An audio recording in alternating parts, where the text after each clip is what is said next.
Dozens of food processing plants all over the country have been disabled this year. Maybe it's totally normal, maybe it's not. We don't know. Some of them have caught fire, some have been hit by planes. We have no idea why this is happening. But what you need to know is that it highlights the vulnerability of our food supply, and it is vulnerable for a lot of reasons, not just plane crashes and fires. So just moments before we went to air tonight, a plane apparently crashed at a General Mills plant, a food plant in Covington, Georgia. 6 tractor trailers are reportedly on fire. You're seeing pictures from the scene right now. This is the second time in a week that something like this has happened. On April 14th, the plane crashed into the Gem State Processing in East Idaho. What's going on here? Well, the story gets weirder. Food processing plants all over the country seem to be catching fire. A couple of days ago, a fire destroyed the headquarters of Azure Standard, one of the largest organic food distributors in the country. At the end of last month, a fire severely damaged a fresh onion packing facility in South Texas. In Oregon, a potato chip processing plant just reported a boiler explosion that sent workers to the hospital. Here's a news report on that. Eastern Oregon, where crews are battling a major fire at a potato chip processing plant. Air 12 flew over the scene at Shearer's Foods on Highway 207 in Hermiston. We're told the fire was caused by an explosion of a portable boiler there. 2 people were taken to the hospital.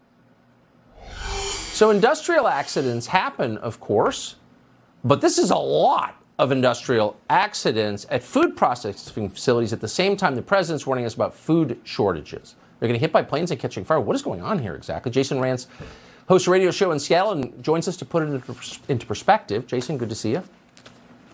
Good to see you. Yeah, obviously, when something happens every so often, you obviously hope that there's no significant damage and certainly no one gets hurt, but you kind of write it off. It's not that big of a deal. Accidents happen. But when you've got well over a dozen food processing plants and warehouses getting destroyed or seriously damaged over just the last few weeks at a time when the food supply is already vulnerable, it's obviously suspicious, and it could lead to serious food shortages. That's why some folks are now wondering, well, number one, what's going on? And you've got some people speculating that this might be an intentional way to disrupt the food supply. Wait, may I ask you to pause there really quick? Can I just ask you, I just want to nail this down so our viewers understand.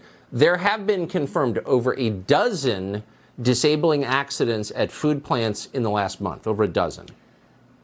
Absolutely. And we're talking about some really significant plants. The Taylor Farms facility in Salinas, California was completely destroyed by a fire last week. We've had 2 major potato processing plants in Belfast, Maine and Warden, Washington that were completely gutted, which is happening at a time where we already have a potato shortage globally. You were talking about the onion supply at that Rio Fresh. But it's not just produce plants. Last month, there was a fire that took out a Nestle food plant out in Jonesboro, Arkansas, and that's impacting frozen food brands like Hot Pockets or Stouffer's, which maybe you might buy if you can't get fresh food from a warehouse that just exploded.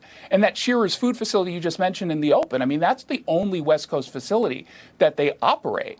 So there is some significant concern, of course, that this is going to impact the supply chain. Now, to be clear, the timing is very suspicious. It's obviously concerning. Police are saying that these fires are due to faulty issues with equipment, so they're not saying that this was intentional. Either way, it's obviously going to have some significant, implications in us getting our food. Yeah.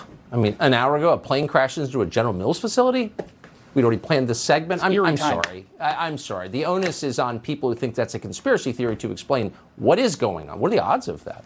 I have no idea. Jason Rantz, I appreciate your report tonight. We will follow up. Thanks, Tucker. If your country has problems with its food supply, your country has real problems. We do. No one in the administration seems even to notice because there's nothing to do with trans rights. But a lot of very strange things have happened recently. Food processing plants have caught fire. One was hit by a plane at numbers that seem unlikely in nature. Now more than 10,000 cattle have died in Kansas somehow. We'd like to know more. Matt Finn is on that story for us tonight. Hey, Matt.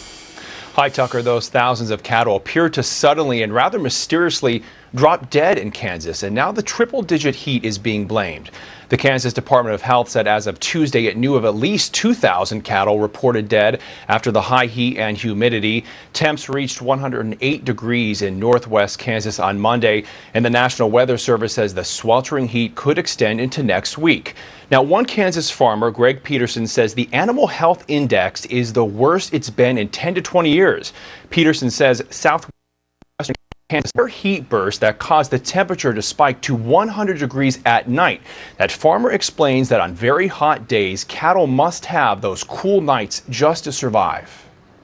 Well, just as they thought they were cooling off, their systems thought that they were going to get a break, that temperature shot back to over 100 degrees. I think that's what killed those cattle. I don't know for sure, and we probably won't find out for a couple days. Now, that farmer says there are theories out there like the cattle being poisoned, and he says every possibility should be investigated, but he notes a fully grown cattle is worth about $2,000 a head to farmers, so it's a major loss when thousands die. Tucker. Matt Finn Forsyth, thanks so much. Thank you. This is, of course, taking place in the wake of a massive poultry kill-off that wasn't reported many places, but it was huge.